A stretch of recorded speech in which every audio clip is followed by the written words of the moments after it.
I remember the day everything changed like it was yesterday. I was just 9 years old, sitting at our kitchen table, when Mom and Dad sat down with serious faces I'd never seen before. Dad reached for my hand, his own trembling slightly. "Amber, sweetheart," he said, his voice barely above a whisper. "I need to tell you something important." That was the day we learned about the cancer. I didn't fully understand what it meant then, but I understood enough to know that my world was about to turn upside down. For the next 2 years, our cozy house became a revolving door of doctors, relatives, and well-wishers. I watched my father, once strong and vibrant, slowly fade away. Mom tried to keep things normal, but nothing was normal anymore. She'd force smiles during the day, but at night, I'd hear her crying in their bedroom. I'd sit outside their door, wanting to go in, but not knowing what to say. When Dad passed away, I was 11. The funeral was a blur of black clothes and hushed voices. Mom held my hand so tight it hurt, but I didn't mind. I thought we'd get through it together. I was wrong. A week after the funeral, Mom sat me down again, this time alone. "Amber, I've been talking to your grandmother," she said, not quite meeting my eyes. "I think it would be best if you stayed with her for a little while. Just until I can get things sorted out." "But why can't I stay here with you?" I asked, my voice small. "I need some time alone, honey, to process everything, to figure out how to move forward." She tucked a strand of hair behind my ear, but the gesture felt hollow. "It'll just be for a few months." Grandma Margaret, Dad's mother, picked me up the next day. She didn't say much during the drive to her house, but I could see her knuckles white on the steering wheel. When we arrived at her modest 2-story home, she helped me carry my bags to the guest room. Over the next few months, Mom would call every few weeks. The conversations always followed the same pattern. "When can I come home, Mom?" "Just be patient, sweetie. Just a little longer." "But I miss you." "I miss you too. But this is better for now. You understand, right?" I didn't understand. Neither did Grandma, though she never said it outright. She'd just press her lips together whenever Mom called, her disapproval clear in the way she'd busy herself in the kitchen, banging pots and pans a little louder than necessary. Grandma made sure I never felt unwanted. She'd cook my favorite meals, help me with homework, and tell me stories about Dad when he was young. But no matter how comfortable I was at Grandma's, it wasn't home. I kept waiting for Mom to come back for me, to want me again. After 6 months at Grandma's, Mom finally came for me. I was doing homework at the kitchen table when I heard a car pull up outside. Through the window, I saw Mom step out of an unfamiliar blue sedan. A man I'd never seen before stayed in the driver's seat. "Amber," Mom burst through the door, more animated than I'd seen her since Dad died. Her hair was styled, her makeup fresh, and she was wearing a new dress. "I've got wonderful news." Grandma appeared from the living room, arms crossed. "Sarah, this is unexpected." "Mom, Amber, I want you to meet someone special." Mom was practically bouncing. "Well, he's waiting in the car. He's a bit shy about coming in, but..." She grabbed my hands. "Amber, honey, I'm getting married. His name is Robert, he's absolutely wonderful. A successful businessman, and he has 2 daughters about your age. You'll have sisters, isn't that exciting?" I looked at Grandma, whose face had turned to stone. "Sarah," Grandma's voice was careful, measured. "Don't you think this is a bit sudden?" "Oh, Margaret, when you meet him, you'll understand. He's perfect for us. Amber, he's going to be such a wonderful stepfather to you. And his girls, Emma and Lisa, they're 9 and 10. Their mother passed away 3 years ago, and Robert's raised them alone. We're going to be one big, happy family." I peered out the window at the man in the car.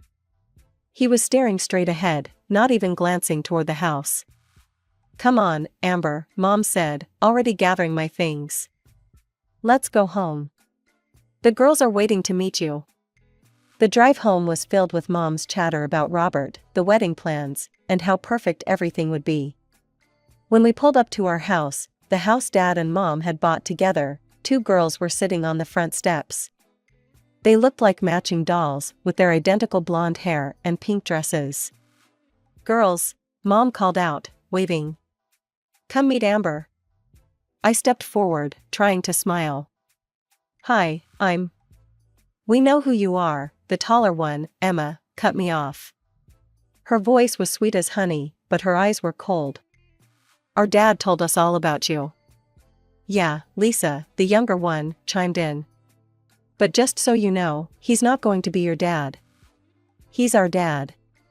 And your mom is going to be our new mom," Emma added with a smile that didn't reach her eyes. "We're going to be one big happy family.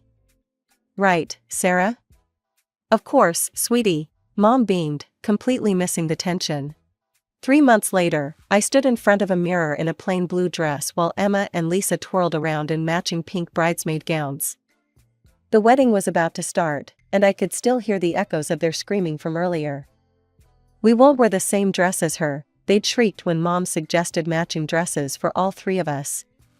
"She's not even really part of the family." In the official wedding photos, I'm barely visible, thanks to Emma and Lisa strategically positioning themselves to block me out. As I stared at those photos later, I realized this wasn't going to be the happy family Mom had promised. Life in our blended family quickly settled into a routine. Robert wasn't cruel, he just acted like I was invisible. He'd come home from work, hug Emma and Lisa, kiss Mom, and walk right past me as if I were a piece of furniture. Mom, desperate to prove her devotion to her new husband, showered his daughters with attention while barely sparing a glance my way. The first Christmas after the wedding made it crystal clear where I stood. Emma and Lisa each got new iPads and designer clothes, while I received a basic phone and some discount store sweaters. Thank God for Grandma Margaret. She never forgot me. For my 13th birthday, she gave me a beautiful silver locket with Dad's picture inside. Emma spotted it around my neck at dinner. "That's so pretty," she said, eyes gleaming. "You should share it with me. That's what sisters do." When I refused, I found the locket's chain mysteriously broken the next day. Another time, Grandma sent me a limited edition set of art supplies. I loved drawing, just like Dad had. A week later, I found my sketchbook soaked in water and the expensive pencil snapped in half. When I confronted Lisa, she just smiled. "Prove it was me," she said sweetly. "Mom," I tried showing her the ruined supplies. "Look what they did." "Amber, stop being dramatic," Mom sighed.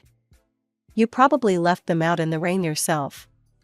Stop trying to blame your sisters for everything." Then, when I turned 15, Mom dropped another bombshell. She was pregnant. The house exploded with excitement, everyone except me, that is. Robert's daughter squealed about having a baby brother or sister, while I sat quietly, already knowing what this would mean. The baby, a boy they named Michael, arrived in spring. 3 weeks after Mom came home from the hospital, they called a family meeting in the living room. "Now that Michael's here," Mom began, not quite meeting my eyes, "we need to make some changes to the sleeping arrangements." Robert cleared his throat. "We think it would be best if you moved in with Emma and Lisa. Michael needs his own room." "No," the word came out before I could stop it. "I'm not sharing a room with them. This is my room. This is my father's house." The room went silent. "What did you say?" Mom whispered. "Dad bought this house," I continued, my voice growing stronger. "He paid for it. You and your daughters moved into our house, and now you want to take my room away?" Robert's face turned red. Emma and Lisa sat with their mouths open, for once speechless. "How dare you?" Mom's voice shook. "How can you be so selfish?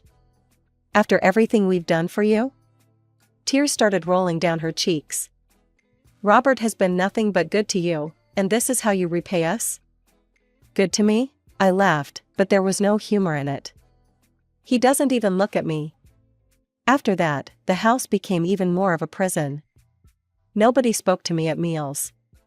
Mom and Robert acted like I wasn't there, and Emma and Lisa didn't even bother with their usual taunts, they just pretended I was invisible. The silence was somehow worse than their cruelty had been.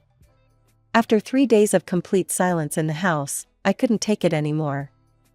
I picked up my phone and called the one person who had never let me down. When Grandma's car pulled into the driveway, I saw Mom and Robert watching from the kitchen window. As I walked out with my backpack, they didn't try to stop me. If anything, they looked relieved. Life at Grandma's felt like being able to breathe again after years of holding my breath. We fell into an easy routine: breakfast together every morning, homework at the kitchen table while she baked, long talks about Dad and what he was like at my age. 2 months passed quickly. Then one morning, Grandma sat me down with her serious face on. "Amber, I need to tell you something," she said, taking my hands in hers. "I've been talking to your mother. She's willing to give up her parental rights. And I want to adopt you, officially." I stared at her, hardly daring to believe it. "Really?" "Really. It's your choice, of course. But I want you to know that this has always been your home, and I would be honored to be your legal guardian." Tears welled up in my eyes as I hugged her. "Yes, please, yes." The legal process was surprisingly smooth. Mom signed the papers without hesitation. The only thing left was to get my remaining belongings from the house. When I went back, no one was home. I found all my things packed in boxes in the garage, covered in dust. My old room had been completely transformed into a nursery for Michael, painted blue with clouds on the ceiling. I loaded my boxes into Grandma's car without saying goodbye. They hadn't bothered to say goodbye to me, after all. High school was different now. Emma and Lisa still attended the same school, but we existed in parallel universes. We'd pass each other in the hallways without a glance, like strangers who had never shared a home. Sometimes I'd hear them laughing with their friends, talking about family vacations or weekend plans, but it was like listening to a radio station playing in another room, distant and disconnected from my reality. I threw myself into my studies, determined to make something of myself. Grandma supported me every step of the way, helping me with college applications and encouraging me to aim high. The day my acceptance letter arrived from State University, along with a partial scholarship offer, Grandma was more excited than I'd ever seen her. "I have something to tell you," she said that evening. "I'd been saving for your college fund since the day your father died. I wanted to make sure you'd have options." The amount she had saved left me speechless. With the scholarship covering most of my tuition, we decided together to save most of the money for my future. I'd need it someday for grad school, or maybe to start my own life after college. Those first few years of college were transformative. I called Grandma every Sunday, visited during holidays, and finally felt like I was building my own life. My mother, Robert, and their perfect little family became distant memories, like characters in a story I'd read long ago. The call came during my final semester of senior year. "Amber," Grandma's voice was weaker than I'd ever heard it. "The doctors found something." I started making the trip home every weekend after that. Each time, Grandma seemed a little frilier, a little more tired. But she never lost her spirit. "Don't you dare skip any classes for me," she'd insist, even as the hospital machines beeped around her. "I didn't save all that money for your education just for you to play nursemaid to an old woman." When graduation day came, Grandma was too weak to attend. The nurses helped prop her up in her hospital bed, and we set up her smartphone so she could watch the live stream. After I crossed the stage and got my diploma, I looked directly into the camera and blew her a kiss. Later, she told me she'd cried through the whole ceremony. I went straight from graduation to the hospital. For the next week, I barely left her side. We talked about everything and nothing, memories of Dad, her childhood stories, her hopes for my future. Then one quiet morning, while I was holding her hand, she slipped away peacefully in her sleep. Planning the funeral felt surreal. I was choosing flowers and making arrangements in the same house where Grandma and I had shared breakfast just weeks ago. Then, on the day of the service, I saw them. My mother, Robert, Emma, Lisa, and a young boy I barely recognized as my half-brother Michael walked into the funeral home. 7 years had changed them. Emma and Lisa were now grown women, and Michael, who I'd last seen as a baby, was now a grade schooler in a small black suit. The ceremony passed in a blur. I stood alone by the casket, accepting condolences from distant relatives and Grandma's friends. Then suddenly, Mom was there. "Amber," she said softly, her eyes red from crying. "I'm so sorry for your loss." "Margaret, she was a wonderful woman." I nodded, not trusting myself to speak. "Listen," Mom continued, twisting her hands together nervously, "I know it's been a long time, but would you consider coming to dinner with us? All of us? We'd like to try to make things right." Looking at her face, lined now with age and grief, I felt the weight of all our unsaid words. "I'll think about it," I managed to say. A week later, after meeting with Grandma's lawyer and learning she'd left me everything, the house, her savings, all of it, I made my decision. Maybe it was time to face the past. The house I'd grown up in looked smaller somehow, shabbier. The paint was peeling, the garden overgrown. Inside, Robert, Emma, Lisa, and Michael were waiting around the dining room table. The awkward silence was broken only by the clinking of silverware against plates. "So," Mom finally said, forcing brightness into her voice, "what are your plans now that you've graduated?" I took a slow sip of water before answering. "I'm staying in town, actually. Going to live in Grandma's house." The flash of satisfaction in Mom's eyes was quick, but I caught it. Something about that look made me uneasy, though I couldn't say why. My degree in business administration landed me a position as a junior executive at Wilson & Associates. The salary was more than I'd ever dreamed of making right out of college, and with no rent to pay thanks to Grandma's house, I was able to save a good portion of my earnings. Mom started dropping by regularly, usually with fresh-baked cookies or a casserole. At first, our conversations were awkward, filled with long pauses and careful words. But gradually, she began opening up about their struggles. The heating bill was so high this month, she'd sigh, or Michael's growing so fast, he needs new shoes again. The first time I offered help, it was almost automatic. Mom was talking about a leaky faucet they couldn't afford to fix.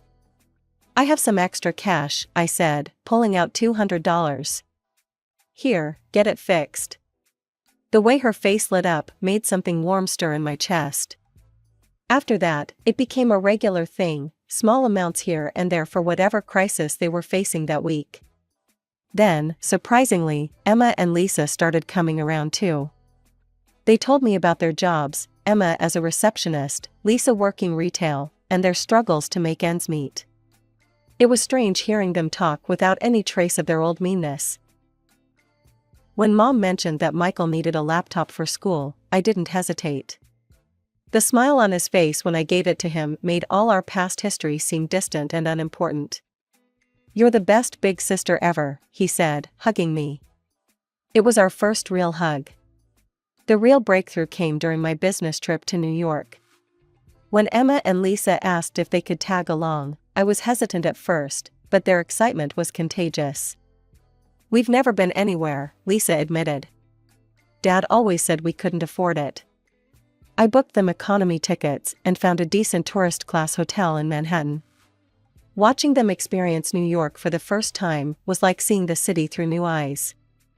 They took pictures of everything, gasped at the height of the skyscrapers, and couldn't stop talking about how amazing it all was.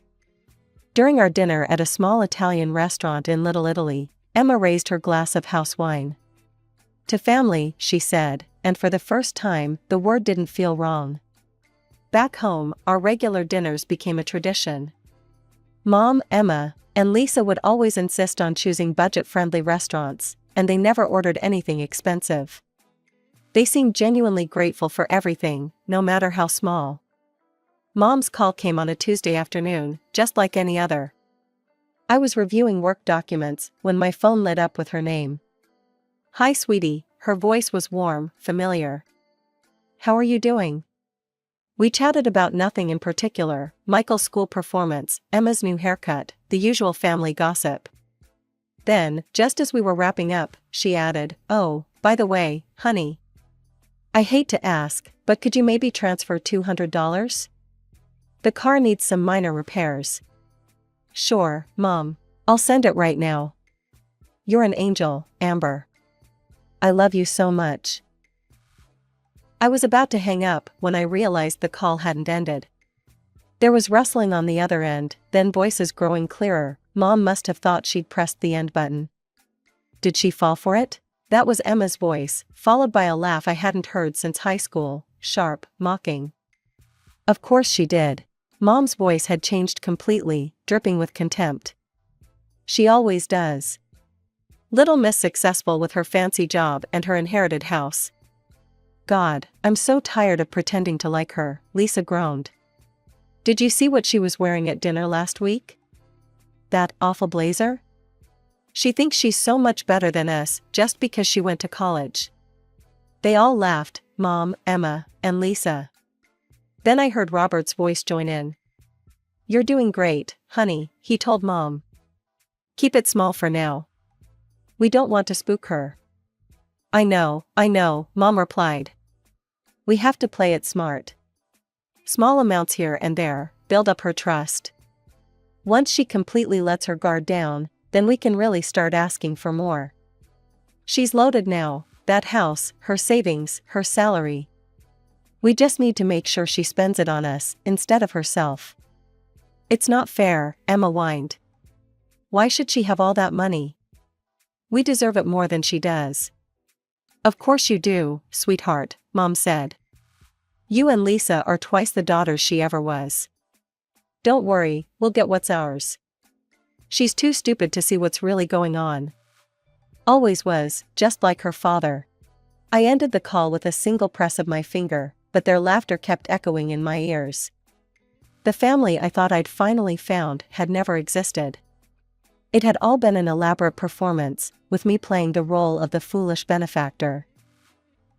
The next morning, Mom's number flashed on my phone screen. Amber, honey. We're having a special family dinner tonight.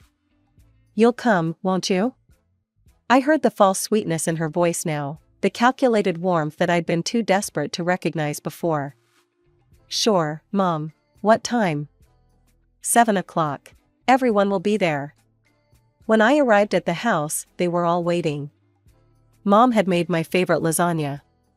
Emma and Lisa were dressed up, playing their roles perfectly. Even Michael seemed to have been coached to be extra affectionate. Amber, Mom rushed to hug me. You look tired, sweetie. Work keeping you busy? I returned her hug mechanically, noting how she exchanged quick glances with Robert. Throughout dinner, they kept up their performance, asking about my job, laughing at each other's jokes, playing the perfect family. I watched them like I was seeing a play, noticing every forced smile, every calculated gesture. Finally, as we were finishing dessert, Mom cleared her throat. Amber, honey, we actually wanted to talk to you about something important.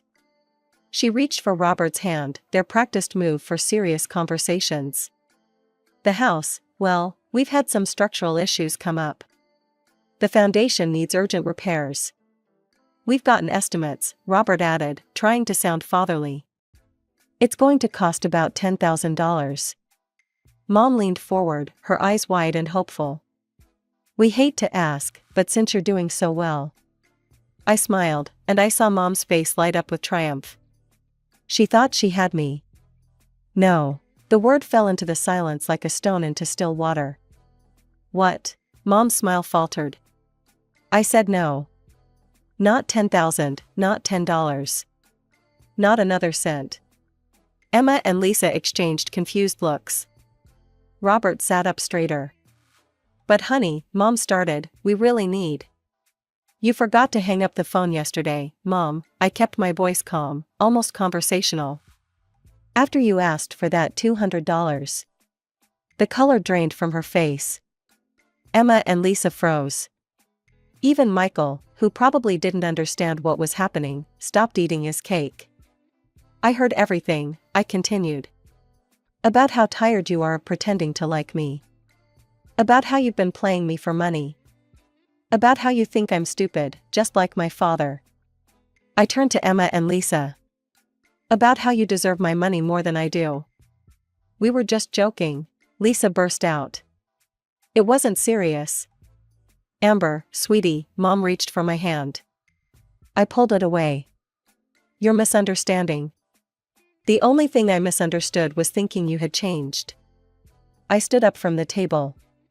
But you know what? I should thank you. You've finally shown me who you really are, and now I can stop wasting my time trying to build a relationship with people who see me as nothing but an ATM. I walked out of that house for the last time, ignoring their calls behind me. But of course, they didn't give up easily. The calls started that night, first Mom, then Robert, then the sisters. Voicemails, text messages, emails, all begging forgiveness, claiming it was just a joke, that I was overreacting. When I blocked their numbers, they started showing up at my house, knocking on my door at all hours. I knew I needed a clean break. The next morning, I walked into my boss's office. Janet, remember when you mentioned expanding the New York office? 2 weeks later, I had a transfer approval in hand. I listed Grandma's house with a realtor, and it sold quickly. The market was good, and it was in a prime location. I found a beautiful apartment in Manhattan's Upper West Side, with big windows and a view of the park that would have made Grandma smile. Sometimes, on quiet evenings, I think about them, Mom, Robert, Emma, Lisa, and little Michael.